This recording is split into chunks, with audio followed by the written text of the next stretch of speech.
जो गांव की, गरीबों की, वंचितों की के जीवन को बेहतर बनाने वाली सारे कार्य थे।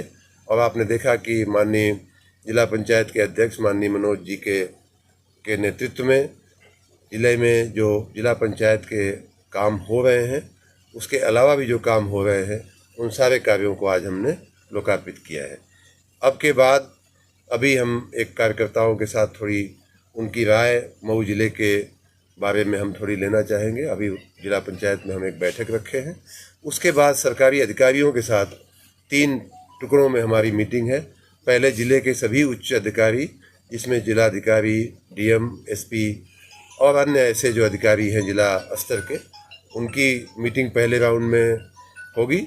उसके बाद मैं अपने खुद के मंत्री के रूप में हमारे जो 2 विभाग हैं, ऊर्जा विभाग और नगर विकास विभाग, उनके अधिकारियों के साथ भी मैंने अलग अलग मीटिंगें रखी हैं।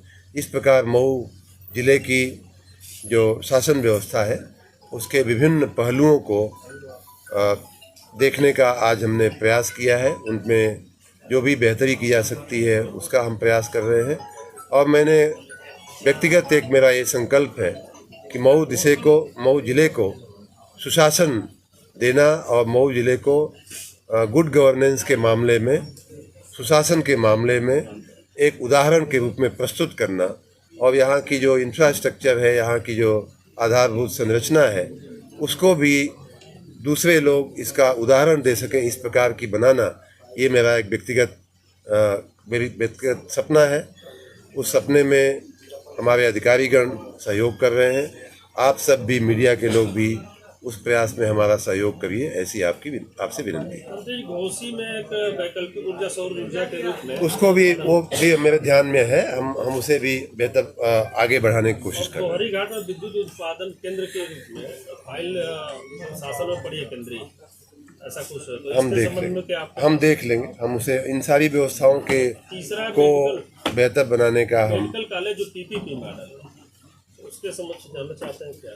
उसमें अभी तुरंत का जो हमारा काम है, जैसा मैंने कहा कि सदर अस्पताल और महिला अस्पताल, आपको याद होगा तो पिछले 1 साल में कई बार मैं महिला अस्पताल भी गया, कई बार सदर अस्पताल भी गया।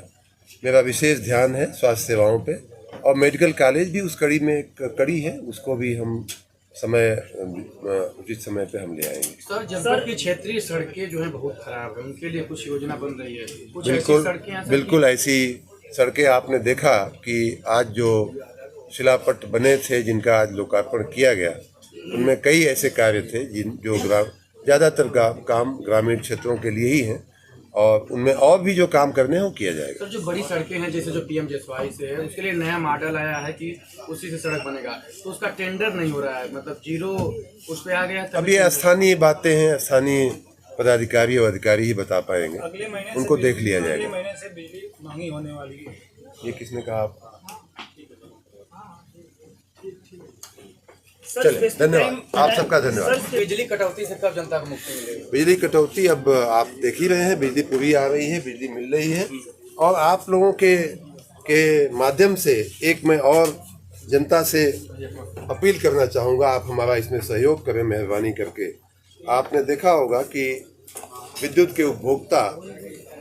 के जो बकाया बिल हैं, कई बार वो कहते हैं कि हमें बिल ज़्यादा मिल गया, कई बार उनकी ऐसी शिकायतें होती हैं, और कई बार वो अपने कारणों से बिजली का बिल नहीं भर पाते हैं। कुछ भी कारण हो, लेकिन जब बिजली का बिल इकट्ठा हो जाता है तो एक सामान्य आदमी उसे भर पाने में थोड़ा मुश्किल अनुभव करता है। उस बात के मद्देनज़र हम लोगों ने एक मुश्त समाधान योजना, जिसको वन टाइम सेटलमेंट स्कीम कहते हैं, हम लेकर के आए हैं, जिसके तहत घरेलू जो हमारे उपभोक्ता हैं, जिनका लोड 2 kV तक का है, उसमें LMB 1 जिसको हम बोलते हैं घरेलू उपभोक्ता के, उनके अगर 1 लाख रुपए तक, ये सभी उपभोक्ता, घरेलू उपभोक्ता, फिर नलकूप वाले उपभोक्ता और कमर्शियल जो हैं, उनका 5 kV तक के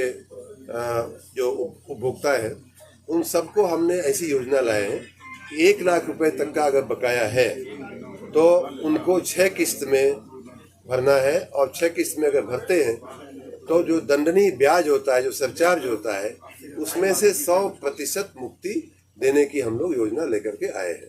उसी प्रकार जिनका बकाया 1 लाख के ऊपर है, उनका वो लोग अगर 12 किस्त में भरने की बात करते हैं तो उनको उसी प्रकार से जो सरचार्ज है या ब्याज है, उसमें से भी 100% की मुक्ति देने की हम लोगों ने इस योजना में प्रावधान किया है।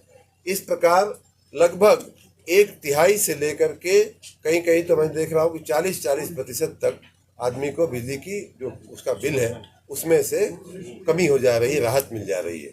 कल शाम से मैं आजमगढ़ में चुनाव प्रचार पूर्ण करके अपने गृह जनपद मऊ में आया हूँ।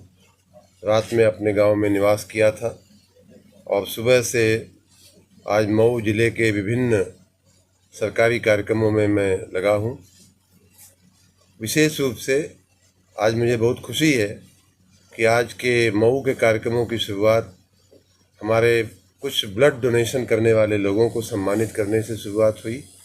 उसके बाद हम बस स्टेशन, आपको याद होगा कि कुछ महीने पहले बस स्टेशन की स्थिति बड़ी ख़राब थी, जर्जरित भवन था, वहाँ की जो फर्श थी वो भी बड़ी ख़राब थी, शौचालय की व्यवस्था बड़ी ख़राब थी। तो उन सब बातों के मद्देनज़र हमने बस स्टेशन के कायाकल्प का एक बीड़ा उठाया था, क्योंकि बस स्टेशन से मेरी स्वयं की थोड़ी मधुर यादें जुड़ी हुई हैं, मैं वहाँ रहा हूँ। तो मैंने कहा था कि इसको अच्छा किया जाए, और रोडवेज के लोगों ने उस हमारी भावना को समझते हुए उन्होंने कार्य शुरू भी कर दिया। जर्जरित भवन को दूर कर दिया गया, फर्श पे काम चल रहा है, बसों के खड़े होने की जगहें बनाई जा रही हैं। वही उस कार्य का मैं आज निरीक्षण करने आया था, लगभग दूसरी या तीसरी बार निरीक्षण करने आया हूँ, और अब काम पूर्णता की ओर है। मुझे बहुत खुशी है कि अब हम जल्दी ही उस काम को पूर्ण करेंगे। उसके बाद मऊ के सदर अस्पताल में भी इसी प्रकार से मैं जब बहुत पहले आया था तो मुझे कहा गया था, कुछ लोगों ने कहा था कि जो पोस्टमार्टम रूम है, वहाँ पोस्टमार्टम जो होता है उस समय सगे संबंधियों के खड़े होने तक की व्यवस्था नहीं है, बैठने की व्यवस्था तो दूर है, पानी पीने तक की व्यवस्था नहीं है। तो ये बात थोड़ी ख़राब, अजीब सी लगी थी। उसके चलते मैंने अपनी विधायक निधि से लगभग 19 लाख रुपए हमने उसी समय मंजूर किया था, और आज उस काम को पूर्ण करके उसको आपने देखा कि उस काम को लोकार्पण किया गया। उसी प्रकार उन्हीं दिनों यहाँ जो ब्लड बैंक है उसमें ब्लड सेपरेशन यूनिट नहीं थी, क्योंकि ब्लड के जो अलग अलग कंपोनेंट होते हैं, आरबीसी और डब्ल्यूबीसी, तो उनको अलग अलग करके उनके अलग अलग उपयोग होते हैं, और इसीलिए ब्लड की जो उस छोटी सी यूनिट का ज़्यादा उपयोग हो सकता है। हम अलग अलग कामों के लिए जब उपयोग करते हैं, नहीं तो पूरा ब्लड छोटा सा एक उपयोग करने के बाद बाकी का ब्लड फेंक देना पड़ता है। तो उस हिसाब से यहाँ ब्लड सेपरेशन यूनिट को लगाने के लिए भी मैं लगभग 8-9 महीने से प्रयासरत था। शासन में भी हमने इस बात के लिए कई बार कहा, मशीन के लिए कहा, आदमियों के लिए कहा। अंत में कहा गया कि कुछ सिविल कंस्ट्रक्शन का काम है जो बाकी है, उसमें भी तेज़ी लाने की हमने बात किया था। आज मुझे खुशी है कि वो काम, सारा काम पूर्ण हो चुका है, और उसके चलते डेंगू के मरीज़ हों या थैलेसीमिया के मरीज़ हों, उनको हमें अन्य जगह नहीं ले जाना पड़ेगा। उनको प्लेटलेट चढ़ाने का जो काम होता है, प्लाज्मा चढ़ाने का काम होता है, वो यहाँ हो सकता है। उसी तरह तीसरा काम जो अस्पताल में, सदर अस्पताल में था, कोरोना के समय हमारे ध्यान में आया था कि ट्रॉमा के जो मरीज होते हैं उनके लिए बड़ी समस्या होती है। तो बीएचयू जाना पड़ता है, आजमगढ़ पीजीआई में ले जाना पड़ता था कई बार, तो हमारे पास उसकी व्यवस्था नहीं थी। और ट्रॉमा की विशेष आवश्यकता ये होती है कि 24 घंटे कोई न कोई डॉक्टर उपलब्ध रहे, कोई कुछ इमरजेंसी सेवाएं उपलब्ध रहें। इस तरह का ट्रॉमा सेंटर बनाने की कल्पना भी उन्हीं दिनों कोरोना के टाइम पे की गई थी, और मुझे खुशी है कि आज वह भी पूर्ण हो करके उसे भी आप सबकी इस उपस्थिति में उसका भी लोकार्पण किया गया। चौथा जो सदर अस्पताल में कार्य हुआ, वो आपने देखा कि जो टीबी के पेशेंट हैं, टीबी के जो मरीज़ हैं, आपने कुछ की हालत देखी, काफ़ी कमज़ोर थे। उनको ये निर्धारित किया गया है कि यहाँ का कोई उच्च अधिकारी, विशेष रूप से स्वास्थ्य अधिकारी, अगर एक एक टीबी पेशेंट को दत्तक ले ले, अपना गोद ले ले, तो उसकी देखभाल अच्छे से कर सकेगा। उसको कम से कम गोली भिजवाएगा समय से, दवाएं भिजवाएगा समय से, कुछ और अगर इंटरेस्ट लेगा तो थोड़ा अपने इनिशिएटिव से उसको खाने पीने की चीज़ें भी मुहैया कराएगा। सरकार भी जो चीज़ें दे रही हैं वो उसके पास सरलता से पहुंचेंगी। इस भावना से आज कुछ टीबी पेशेंट्स को बुला करके वो चीज़ें उनको दी गई हैं। हम ये भी खुशी की बात है कि कुछ अधिकारियों ने उनको गोद लेने का भी, कुछ लोगों को गोद लेने का भी अनाउंसमेंट किया है।